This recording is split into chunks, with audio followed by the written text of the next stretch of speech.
Hello, everyone out in social media land. We are live. Am I supposed to start a banner, India? Please let me know if I was supposed to click that button or not. Let's see the banners that I have. Maybe this one. Why not? We'll do that one. Okay, so we have a banner going. I have Mr. Bill, India. Let me know everything looks good, India. I'm going to do my best not to be late this time. Banner is fine. Okay, good. We're rocking and rolling here in about 15 seconds. I'll start my timer. Excited. Here we go.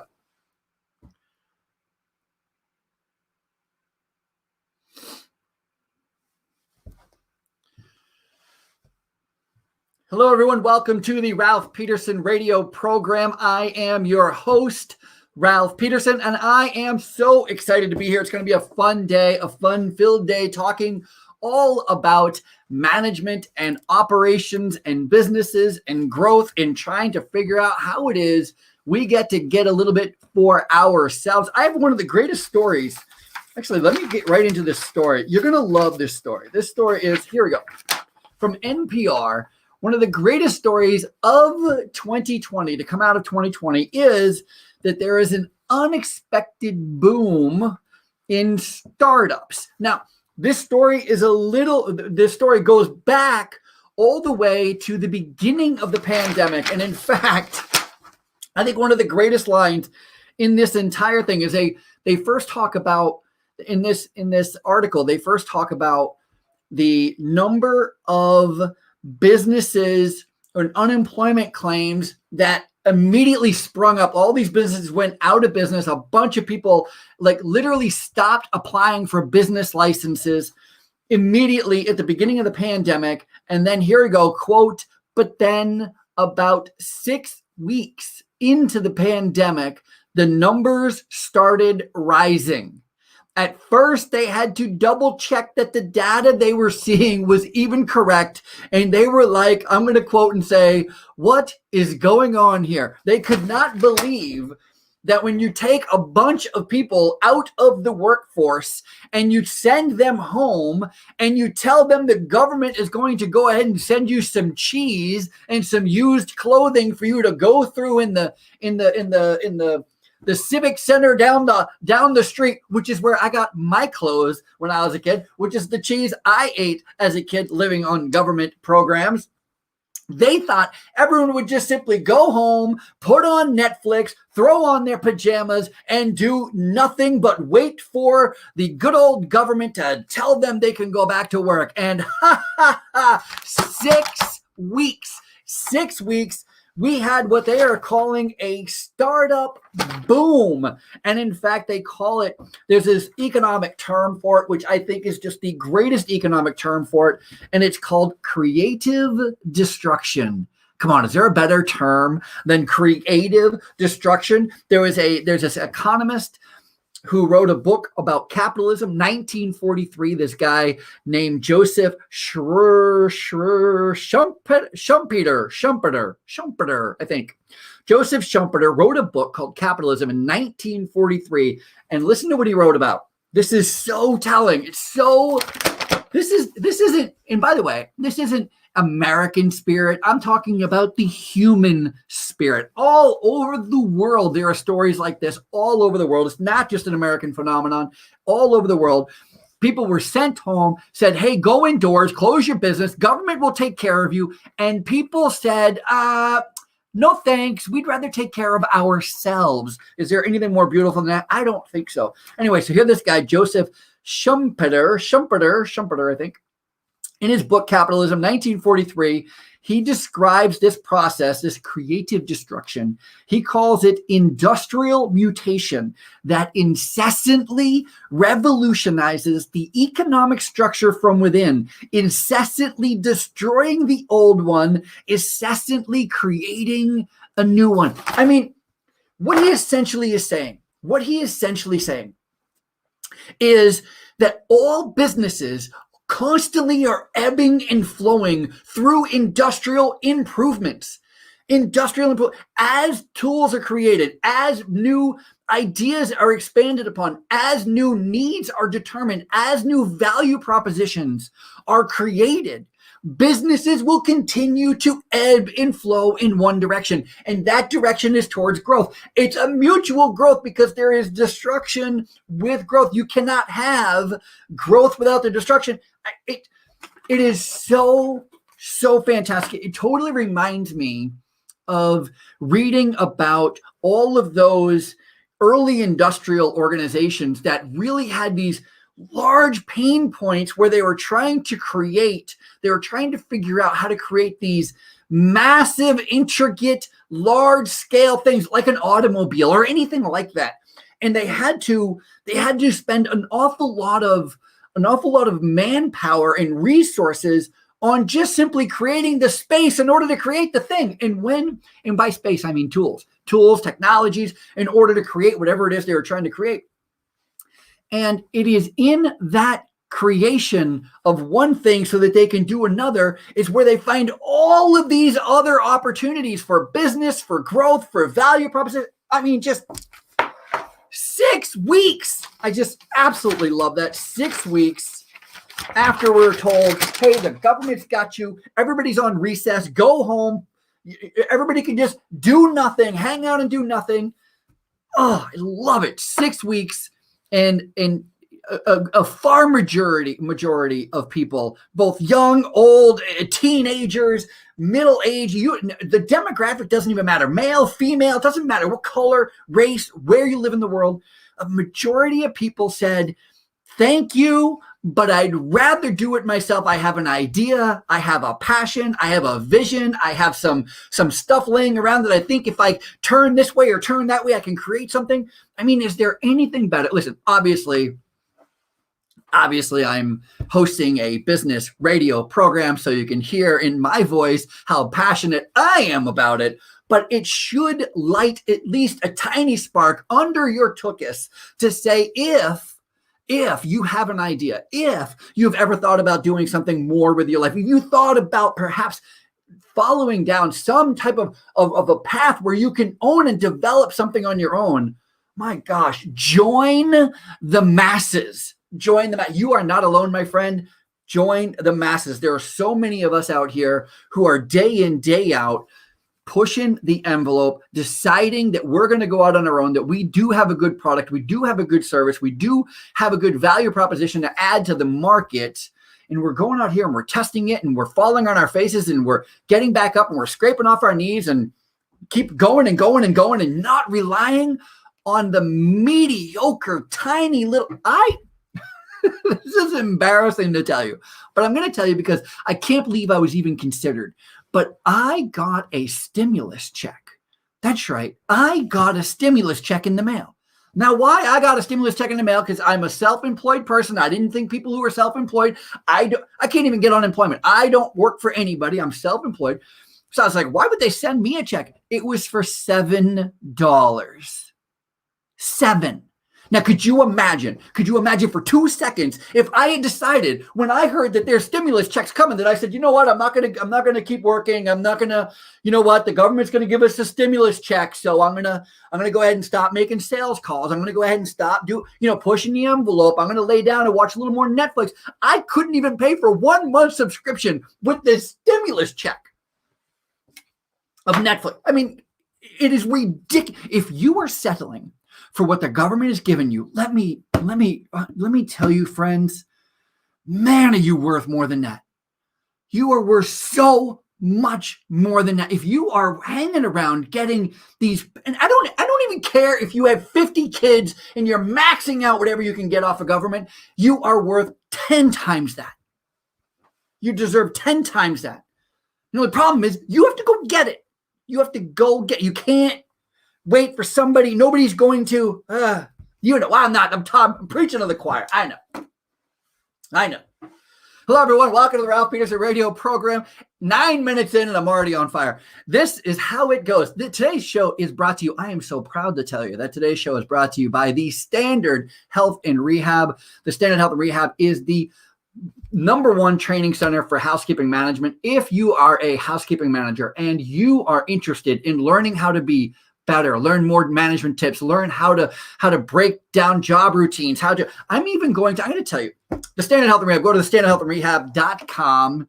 Also, what I was going to say is I want to tell you that I'm even going to start a little series. I'm going to start a little TikTok series. Hey, India, just so you're aware, I've been thinking about this. I wanted to tell you, so this is a good place as any to let you know.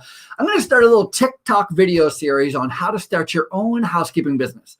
I have a lot of kids going to be coming back from college in April, May, and they're going to be going, hey, what am I going to do for the summer? I'm going to tell you step by step exactly how to start your own housekeeping business that'll cost you $0, zero money to start. Super easy to do it. I'm going to show you step by step how to do it on TikTok. So go find me on TikTok, Ralph Peterson on TikTok, and I'm going to show you how to start that business using TikTok. We are also brought to you by IBGR Radio. And in fact, without IBGR, we would not be here at all. So thank God for IBGR. Go to ibgr.network for everything business related. I'm talking news, resources, content, help. I mean, we have people who will literally help you set up your business, help you sell, help you manage everything under the sun, give you all those valuable resources at ibgr.network. Also, we are live on Facebook and YouTube, and I think maybe Twitter or Instagram. I don't know where we're live. We're live on a few places. And so we're happy to have you. It's Facebook. Oh, it is. Okay, so it's Twitter, Facebook, and YouTube. We are live. And so welcome to the show. If those of you are watching live, this week we're going to be talking all about it. The next segment and the other few segments after this, we are going to be talking exclusively an awful lot about quality improvement methodology. How do you know what your problems are? How do you solve problems? How do you improve problems? How do you know what it is you're doing is actually working? We're going to get into it. We're going to go step by step how to do it. I'm even going to talk to you about how New Hampshire has just decided to ban pets from Zoom calls. That's right. No more pets on Zoom calls in New Hampshire. They put their big gavel down and said they're not having it anymore. And I think that is simply hilarious. Right back. All right. Hopefully the timing is a little better this morning, afternoon, whatever time it is. India, we're going to start a little TikToking video on how to do it. I've got to tell you.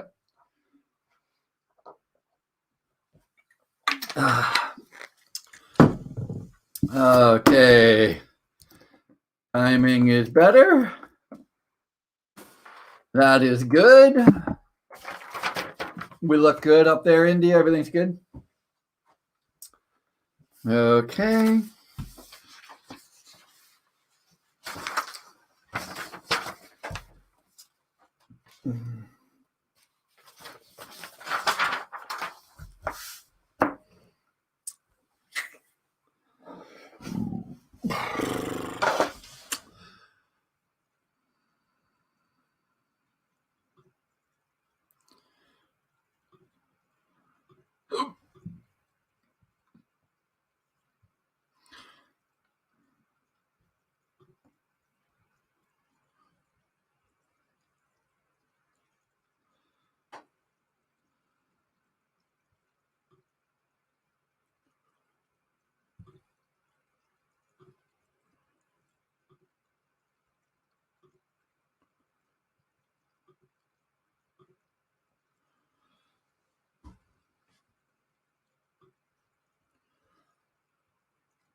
Yeah, India, what is our TikTok? Do we know? Do we know what my TikTok handle is so I can share it?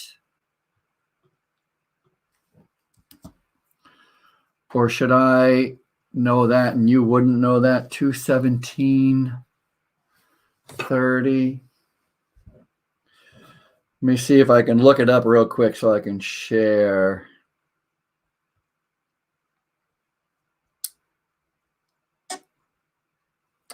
The Ralph Peterson. Okay. It's the Ralph Peterson India. If you wouldn't mind sharing that in the group chat at the Ralph Peterson.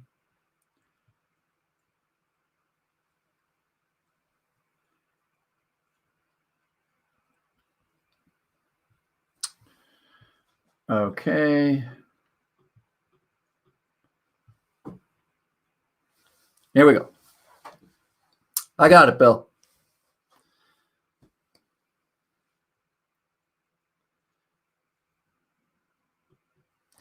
Hello, everyone. Welcome back to the Ralph Peterson Radio program, the place for everything business operations. Today, we're going to be talking an awful lot about quality improvement. And speaking of quality improvement, I got to tell you, one of the greatest things you can do is get resources from people that you trust, people that you know, people that you want to hear from. And IBGR has just put out this wonderful little ebook where it has all of, every year, let me try to explain it like this. Every year we do a few seasons here at IBGR. It's called Season, where we kind of go through the seasons, the life cycle of a business, and we try to tackle it from all different angles, from sales and marketing to finance, to business management, to business operations. We do it from all of these different angles. And when we get done with a season, we throw it in what we call an ebook.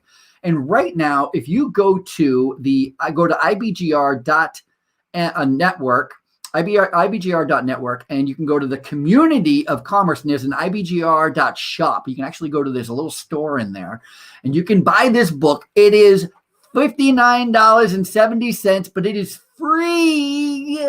$59 value, free today. If you go to the community, go to the IBGR.shop, and you can get it today, becoming a community member, IBGR community member, and that is really fantastic. This whole talk about New Hampshire, I don't know if you've heard about it. It's kind of made the rounds on the news. It is quite a hilarious take, and I got to tell you that I kind of feel for some of the people who are on this whole kick about banning pets from Zoom calls. Although I got to tell you, there is a service. There's a farm. Gosh, I can't. It's not a Zoom. It's like you can hire these farm animals to be on your Zoom call, and they literally just bring out a phone or an iPad or a computer, and they make it so that they're a guest. You can have a llama, a sheep, a cow, a horse. You can literally have them in one of your, so if you're having, it's like a way for one of these zoos or one of these farms to make a couple of extra bucks during the coronavirus. They're renting out animals for your Zoom call. Well, apparently the New Hampshire lawmakers didn't get the memo on how fun and fantastic something like that would actually be, because New Hampshire politicians, I'm reading by the way, ban pets from remote bill hearings. That's right. They're saying that it is super distracting because there is this representative whose cats are constantly walking across the keyboard, constantly blocking her view. And so they even have a picture of her, and you see more of the cat than you do her. And she says, listen, I can try to keep the cats off the screen, but keeping them out of my office is going to be impossible. She also brings up, she holds nothing back. She's like, how dare you bring up my cats? I've heard people's dogs bark. I've seen people's kids running in the background. If you want to ban cats, you should ban kids. You should ban dog barking. You should ban the neighbors with their horns. You should ban traffic. If we want these Zoom calls to be pure, let's keep them really pure. That's what she's saying. And you know what? I agree. I think it's super fun. Okay. on to business operations and the business at hand. And that is, how do you solve problems in your organization? And if you're like me, and I got to tell you, I spent a great deal of my career as a manager solving problems as they came in. I like to call it the maintenance effect, and not to pick on maintenance guys all over the world, but the maintenance guys, I'm going to say generally speaking, and again, just my experience. I only work in long-term care. So what do I know about any other industry? Nothing. So take what I say with a grain of salt. But all of the maintenance departments, all the maintenance directors I have generally ever worked with, if you ask them what they're going to do today when they get into work, they would basically tell you they don't know until they find out when they get there, because they're always walking in and saying, what's the problem? And then they go and fix it. There are some structures, some mechanisms in place where they do try to be a little more proactive. There's some great programs out there where you're supposed to be doing some performance improvement stuff. You're trying to find the issues before they come along. But there just isn't a whole lot of people who spend a lot of time on those. Instead, they generally come in and go, what? There's a sink leaking? I'll go fix it. What? There's a wheelchair broken? Let me go find the wheelchair. The buffer's broken? I'll do that. There's a floor tile missing? All right, let me go see that. And so they kind of solve problems by the seat of their pants. And I've got to admit that for a long time, that is quite frankly how I always solved problems. I always thought that you just showed up, and if somebody had a problem, they told you. And if they didn't have a problem, guess what? They didn't tell you. And that was it. That was the relationship between solving problems and management. However, I have a stack of books with me. If you're watching on the camera here on video, I've got, let me see, I'm the Leading the Malcolm Baldrige Way, Evidence-Based Learning for Entrepreneurs, which is in healthcare. I also have the Toyota Way, which I've been reading. And all of these books, everything that I've been looking at is all about how do you proactively solve problems. And the reason why you would want to proactively solve problems is because if you know what problem is going to happen and you're able to solve it before it falls apart, before it explodes, before it breaks, before it causes an issue with one of your clients or your customers, just think of how much better your organization will be. That's why it's so important to talk about quality improvement, and not talk about quality improvement as in a rear view, as far as like, what could you have done, which is beneficial to Monday morning quarterback. Some things you go,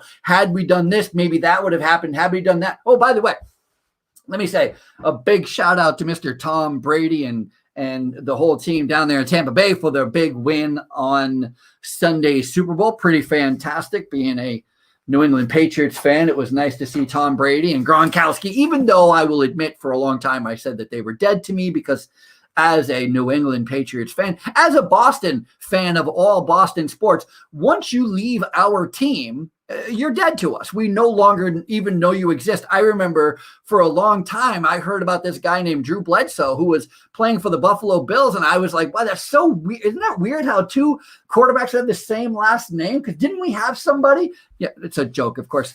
But he was dead to me. As soon as he went to the Bills, I was like, I don't know who that guy is, But it's great to see that they're still able to be out there and get that done. Sunday night, it was an interesting game, although maybe a little bit of a blowout.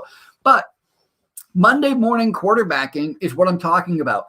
That can be an effective thing to say, hey, let's dissect the problem that happened. That's really a good way of looking at quality improvement, but it's not the only way.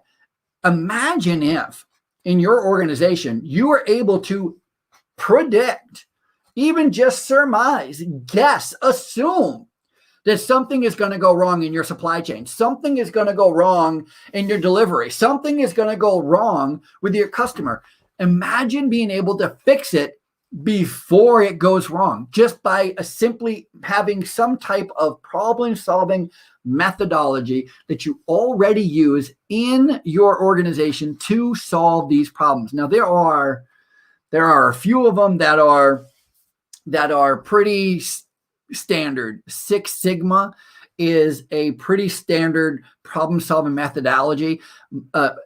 DMAIC is another one. It's just a little acronym. PDSA is another acronym. PDSA, I got to say, it's probably my favorite. It is the one that we use in healthcare the most, and it's the easiest for me to understand and to break down. So, and maybe that's why I like it so much. But PDSA is simply a plan, a do, a study, and an act. So first, that's how we solve problems in healthcare. Usually is with a plan. We come up with a plan. We find the problem or a potential problem, and which would lead to a whole nother realm of where do you find your problems? What kind of a analysis are you doing? Are you doing a SWOT analysis? Are you doing a fishbone analysis? Are you doing some type of root cause analysis? If you do find a problem, then you want to figure out exactly what happened so that you can appropriately address how to solve it.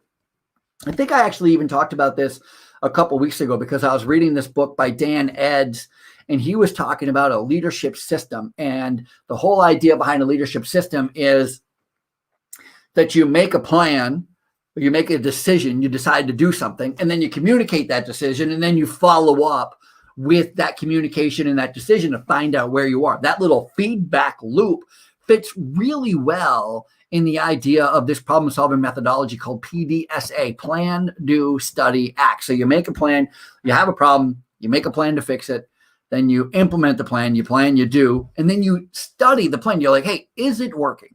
Are we getting what we were supposed to be getting? Is it producing what we thought it was going to be producing? And then whatever the answer is to that, you take action. That is the whole point behind the plan, do, study, act. That's the whole point behind having a problem-solving methodology. And it is one of the key things that I want to continue to talk about here and dissect and kind of pull apart a little bit, because I am convinced the more you're able to do this, the more you are able to pull apart your organization, pull apart those processes and look at them for how the potential for things going wrong, the better you will be at being able to solve those problems. One example, just an idea to go along with this, is the idea of having a frequently asked questions page on your website, on your company's website. Having it, if you know what the frequently asked questions are, how about you just answer them? Find a way to answer them so they wouldn't have those questions. Wouldn't that be a novel idea? We'll be right back. On the other side of this, we'll continue right after this. All right. A little better on the timing, I think. Hopefully.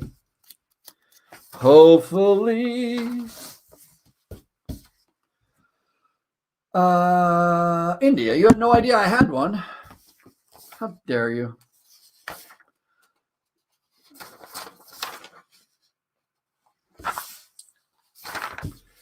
Oh my. The stories we have to get into. There's ice cream that's tested positive for the coronavirus.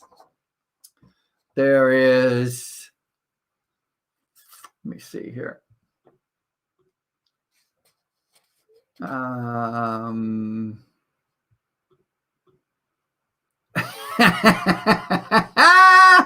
Damn it, Bill. Sorry, I went long.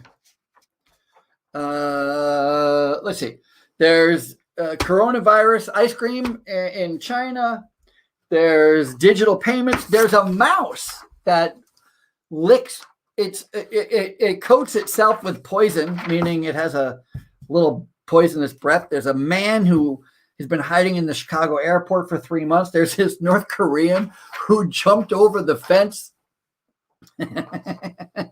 Who jumped over the fence to South Korea. And the best part is, of course, that when they got caught by the South Korean police, they didn't believe them. So you know what they made him do, right? They made him jump again and jump again and jump again to prove that he could indeed jump a 10-foot fence. Come on, that's funny.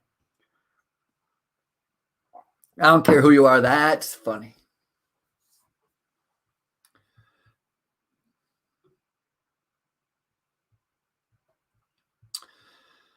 My bad.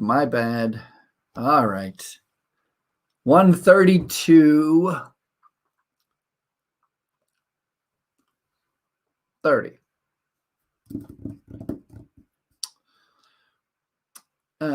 129.30, 132.30. I didn't think I was long there, Bill. Maybe, I guess I was, but I thought I was supposed to be going out at 11 and a half or 12, but maybe I'm only supposed to be going out at 11. I'll go out at 11. What do I do? Maybe that's the answer.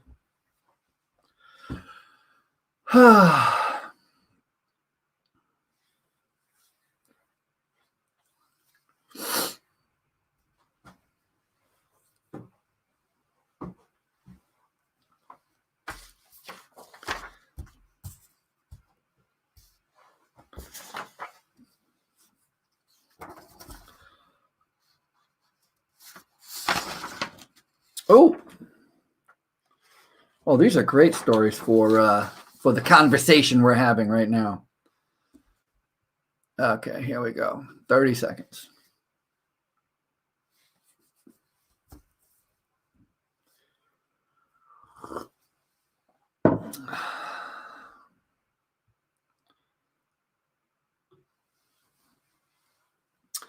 $15 seconds.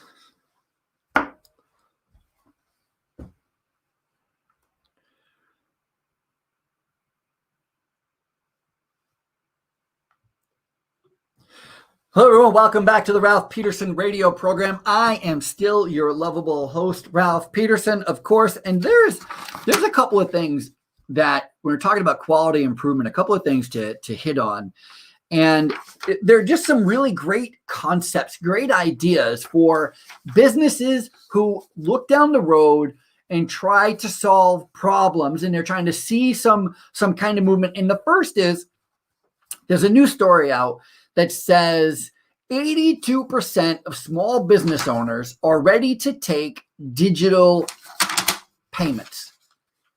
82% of small businesses are able and ready, willing even, to take digital payments. The reason why that is such a big deal, why that is a newsworthy headline is this. About 10 years ago, one of these mega companies, these huge organizations, decided, it was one of the absolute first of its kind, one of the first organizations to decide to try adding a debit card reader to their cash register. Any guesses on who it is? Hands raised, anybody? It was McDonald's. McDonald's was one of the first such type of places, these large corporations who decided to attempt to do a little study to find out what it would look like if they decided to take credit cards and debit cards in lieu of cash at their restaurants. And what they found out, they did like this year-long study, and what they found out, this was 10 years ago. And again, when this happened, when the results came out and they published their study, what they found, I read the news article and what happened, and I could not believe, from that day going forward, I couldn't believe any company would ever take only cash again, because what McDonald's found was people who used their debit card, because understand the reason why you would not want to use a debit card, or why you would not want to allow people to use debit or credit cards at a restaurant or gas station or whatever, is because there is a charge by the credit card company or the debit card company, the bank. They do charge you to take. It's kind of like this luxury fee that you pay for the luxury of allowing your customer the luxury of using their debit or credit card. And so the question is, is there an upside? Would you make enough sales to cover the cost of that additional fee? And there are a lot of places, even today, where you go in and it says, if you want to use your debit card or your credit card, there's a $10 minimum charge or a $15 minimum charge or something like that. McDonald's does not have that. Do you know why McDonald's does not have a minimum charge for credit card use? Because this year-long study that they showed, people who use their debit or credit card spent 300% more than they do if they use cash. Not only that, people who go in and say they were only going to buy a coffee or they were only going to buy a sandwich bought more than that, because of their ability to use the credit card. So it was this big draw. Using a debit card or a credit card was a huge win for McDonald's and continues to be a huge win for most companies who allow individuals to use that. That's why this is such a big news, such a big story. 82% of business owners are not only ready and able to take digital payments, but they are welcoming digital payments. And not only that, but there's a lot of places right now where you can take digital payments and you're never even seeing cash. It just literally stays on the app. I know my wife is a school teacher, and she does a lot of tutoring on the side, and she is constantly getting paid without actual cash being traded. They just deposit it right into her account, and then she takes and sends money to her kids with that account. I mean, it's this constant in and out numbers game, and I don't think money ever was produced to handle any. It's such an interesting time. And there's another company I'd like to highlight, just talk about. They're called the Brown Brothers Roofing Contractors, and I think they're out of Texas. I'm pretty sure they're out of Texas. The Brown Brothers Roofing, and the Brown Brothers, it's because their last name is Brown. I don't think it's because they are brown. It's not a racial thing. It's a name thing. I was just listening to them tell their story. They have such a unique story about what it was like, and I don't know when they formed. I think it wasn't long ago, maybe 10 or 15 years ago, where there was never a set calculator to bid jobs. In other words, there was no set standard for how much one person over another would charge for a roof. And in fact, when you needed a new roof replacement, you would call the roofing guy and they would say, let me come look at it. And they'd come look at it and they'd do some eyeballing and some estimate. There was no actual concrete way of determining how much they were going to charge. They would just kind of wing it. They would go, let me say I do it for $9,000. And they would just kind of pull this number out of thin air. And it was really disconcerting to the customer, because customers were like, I'd feel way more comfortable if you had like some sort of a calculator. Wouldn't it be great if you just had some sliding rule, a calculator? But you know what, if the roof is, so many square feet by so many square feet, and it's pitched at such, and it has so many peaks and so many angles, and there's so much flash and so many chimneys, and you just kind of had this kind of way to add it all up, then it would seem more fair. It would seem more fair to the customer. A customer, it turns out, would be more interested in purchasing the services from somebody who had such a methodology than from somebody just coming in and eyeballing it and somebody just rough estimating. And that's what these Brown brothers did. They entered the market. They saw the competition. They were always fighting for all of these bits and pieces of jobs, and they were constantly trying to undercut each other and trying to find out what each other was pricing and how they were pricing it and what they were calculating and not calculating. And finally, one of the Brown brothers said, you know what? I'm going to make a calculator. Let's just make a straight calculator that we can use, that way we can send anybody out to go and do an estimate on a house, and they don't need to know anything about roofing. They don't need to know a single thing. All they need to do is go, how big is the roof? How many peaks are there? How many shingles do you need? That's how much it cost. And their business exploded. People found that calculator to be one of the fairest and most accurate things. And listen, they put in the numbers for the calculator. They determined their own parameters. This isn't a calculator like they found out that 1 + 1 is always going to equal 2 into infinity. They literally just made it so that the customer would not feel like they were being duped. A customer could then say, oh, you know what? $9,000 is a little too much. Is there any way that we can take some, can we get anything away from that? And then they would go, hey, listen, well, part of this is also including that we're going to redo this back gutter, or we're going to redo the soffit. We can take that, we can leave that alone best we can, and I'll save you $2,000.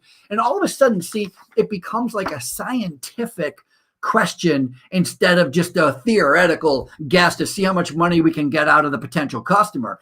And customers literally flocked to this company, and they literally have been super busy hiring like crazy because they have such a, again, they're in the construction business. And so can you say, how hard is it to try to find somebody to work in construction? It is super impossible. It is so hard to find good workers nowadays. It doesn't matter the industry that you're in. And roofing is the same. And so I know that they're still struggling to get staff and everything, but I'm just talking about this. Think about this.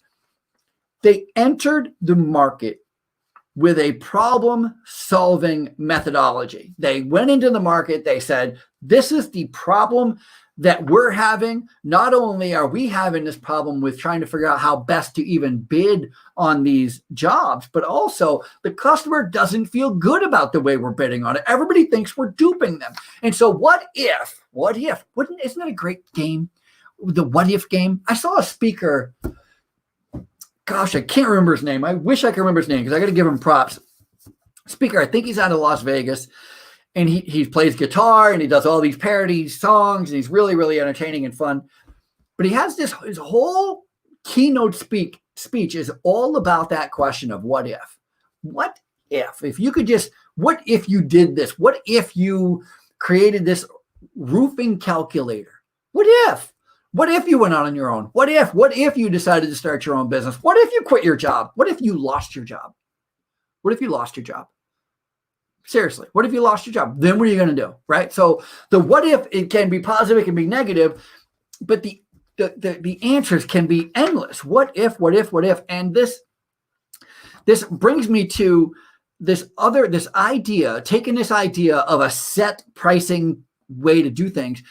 Upwork, there's this big company called Upwork. I'm sure you know what Upwork is. Upwork is like this place where everybody goes to try to find roofing contractors or window installers or babysitters or whatever. Well, Upwork has decided to create a project catalog where they are going to be doing essentially the same thing as the Brown Brothers Roofing does, and that is they're going to be setting pricing. They're going to be like, this is how much this should cost. This is how much that should cost. This is how much this should cost. And putting it in categories for their customers. If they go to Upworks, they'll be able to look through the catalog and get the right accurate pricing. It's such a fantastic idea. More on the other side. All right, Bill. I said 11. 11. Is 11 the right number? Actually, I think it was 11:02, but 11 nonetheless. Maybe 11 minutes is the time. That way I'm not long. Now maybe I'm too soon because it's 43 and I don't go back until 43. It's 43. I go back at 40. I go back at 47? 47:30? That can't be right. It seems long.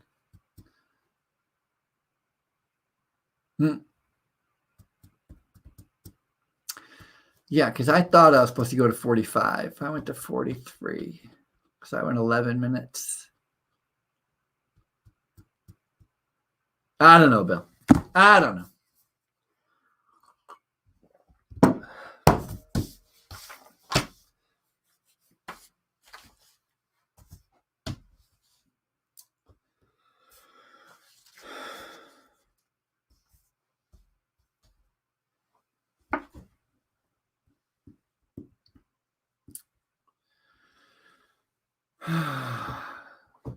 We still good, India?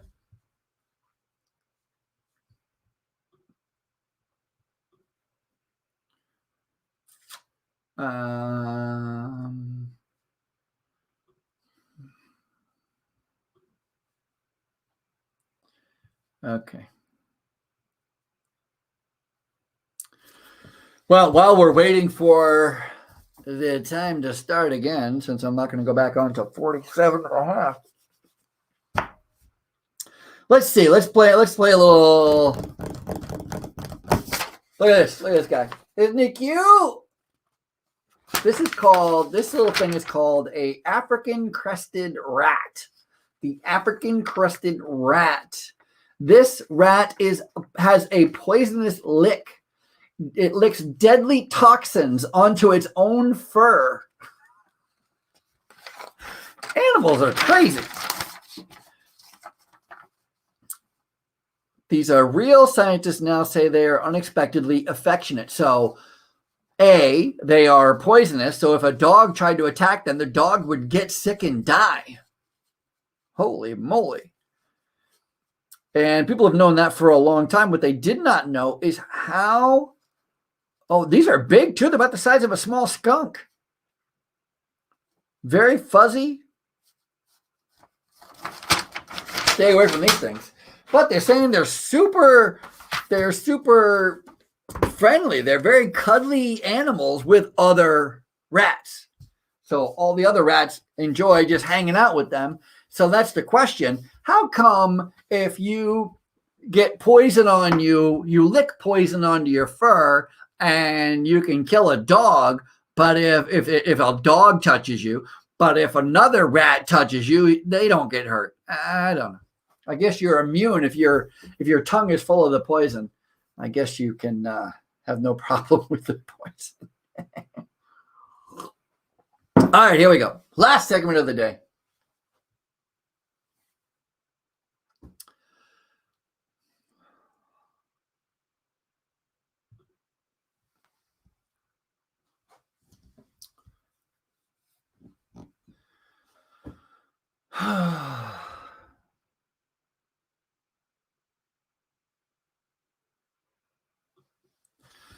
Hello, everyone. Welcome back to the Ralph Peterson program, the final segment of today's program. And once again, I don't know if I mentioned it at the top of the hour, but make sure you go to the App Store on your phone, whether it's an Android or an iPhone, and get the IBGR app. That way you can listen, download the radio program on your app, and you can go and listen live every single day. We have programming every day. Go back, listen. We have podcasts that are saved. All of these shows are re-put into it. They're recorded and put it into a podcast. Go to ibgr.network. If you want to replay any of the shows from this program or any other program that is out there that we do. Again, this is a business for business radio network. We are business entrepreneurs trying to provide good content for other business entrepreneurs, and I am in the operations segment. As a matter of fact, today is Tuesday, so all of our radio programming today is all about business operations. You'll not only hear from me, but you'll hear from everybody all about business operations. And I got a couple of quick stories that I want to get into before the end of this show because I think they are quite hilarious. Number one, and maybe even a little scary. The first thing is there has been ice cream that has been tested for the coronavirus in northeastern China. Yeah, you heard that right. Ice cream has tested positive for the coronavirus in northeastern China. 3 samples in China's municipality showed traces of the coronavirus, possibly due to poor hygiene and cold storage temperatures. 3 ice cream samples, chocolate, strawberry, and taro, not vanilla, tested positive for traces of the coronavirus after they were submitted for a food inspection. Listen, you can't even enjoy ice cream. You can't enjoy ice cream. One of my favorite stories that I came across this week is got to be about the North Korean gymnast. There's this guy who was a former Olympic gymnast who decided that he wanted to defect, run to South Korea. He didn't want to be in North Korea anymore. He wanted to be in South Korea. And so, as you probably know, there's a demilitarized zone that separates North and South Korea, and it is separated by a 10-foot fence with razor wire on top of the 10-foot fence. It's like a prison. It's kind of like, because the demilitarized zone has got 2 lines of fences, not just one. It's got a 10-foot fence on one side, then 10, 15 feet later, it's another 10-foot fence, both with razor wires, and it's meant to keep people out of each country, although I can't imagine a lot of people are defecting or trying to jump over the fence to go to North Korea. Everybody's trying to get out of North Korea. It doesn't matter. My favorite part about this story is there is a guy who actually was able to jump over the fence because he says he was an Olympic or a gymnast. And what's so funny about this is he's in his late 20s. He crossed the South Korea demilitarized zone around 7 p.m. He evaded everybody for about 14 hours before he was finally caught by South Korean soldiers 10 a.m. the next morning, and he told them that he wanted to defect. He wanted to move to South Korea, and that he had jumped over the fence. Well, the South Korean military, guess what? They weren't buying it. They were like, there's no chance you were able to jump over a 10-foot fence with razor wire. And do you know what they made him do? That's right. They made him prove it. They made him to prove he was capable of hopping the fence. Officials made him jump twice in their presence, according to the Korean Herald. The man is still under investigation by South Korean officials. I love it because, the alternative could be that he did not jump over the fence. He's put over there as a spy from North Korea. And although I'm trying to sound a little funny, that is apparently a real thing. People really do try to spy on each other and share secrets, which I get when it's the 60s, 70s, 80s. I mean, but right now, you could Google Earth anywhere in the world. You can hop on Google. I mean, the flow of information is so abundant. It's no longer determining what you can find. Now it's determining what you're finding, if it's true or not, which is good luck. Good luck. I don't even know if you can trust the weather anymore. If it says it's raining outside, don't take their word for it. Go ahead and give yourself a look before you go out there. Another big thing, talking about process improvement, problem methodology, trying to figure out how to solve problems before they get there, or how to rear view mirror it, how to Monday morning quarterback it, how to figure out if you can solve problems or how you can deal with situations. This is such a great story. The headline doesn't do it any good. The headline is Big Brands Posing as Ghost Restaurants on Delivery Apps. And you might go like, what the heck does that mean? What is ghosting? What does Big Brands ghosting restaurants means? And what it means essentially is, what it's like to go, hey, listen, we want to have Korean food tonight, or let's order Chinese, or let's get a pizza, or whatever. And you might have a favorite place in mind. You may be like, hey, I know such and such delivers. Oh, I know this place we've had a bunch of times. We can get it on one of the apps, will deliver it for us. But if you're like me, I'm new where I live. I don't know any place around here. So what I generally do is I go to my app, I'll go to Grubhub, or I'll go to Seamless, and I'll just go like, what's available near me? Well, now these restaurants, big brand restaurants, and listen to these big brand restaurants. We're talking about, let me see here, Chick-fil-A, Fat Burger, Famous Dave's, Johnny Rockets.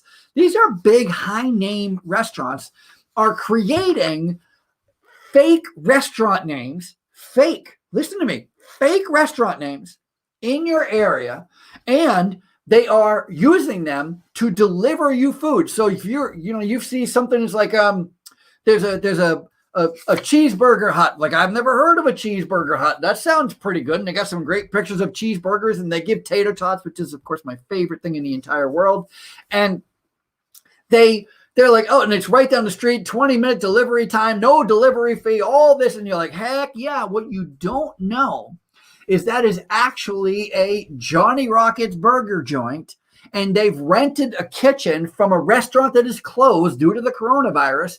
And there's no seating. There's no lights on in the front. There's no parking in the car. And you look at the restaurant, it looks completely blacked out and closed. And they've got the entire kitchen working. And they are simply making orders for delivery. They are not offering any seating, no indoor dining. They don't even own the building. They're simply renting the space.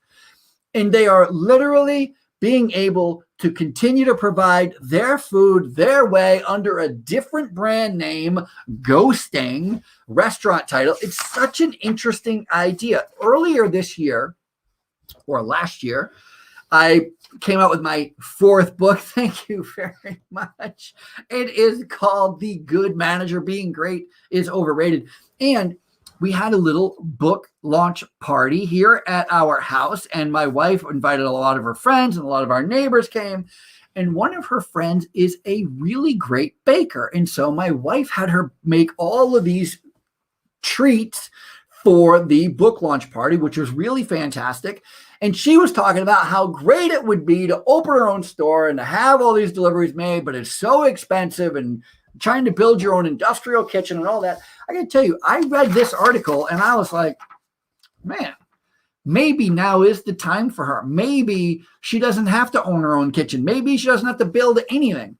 Maybe instead she has to go find a restaurant that is no longer open due to the coronavirus. And instead of renting out the entire space and having to build an eatery and all of that, just rent the kitchen, because all you need is an industrial kitchen. You get an industrial kitchen, you put up a website, you put it on all these delivery apps that you've got this delicious food that you're delivering out of. You give it a sweet name like Jenny's Treats or whatever the heck you want to call it. And she could be in business as a ghosting restaurant like that. I mean, just quick as can be, no problem, no harm, no foul. And many, many companies are doing it already. Such a smart idea. And again, once again, going right back to the beginning of today's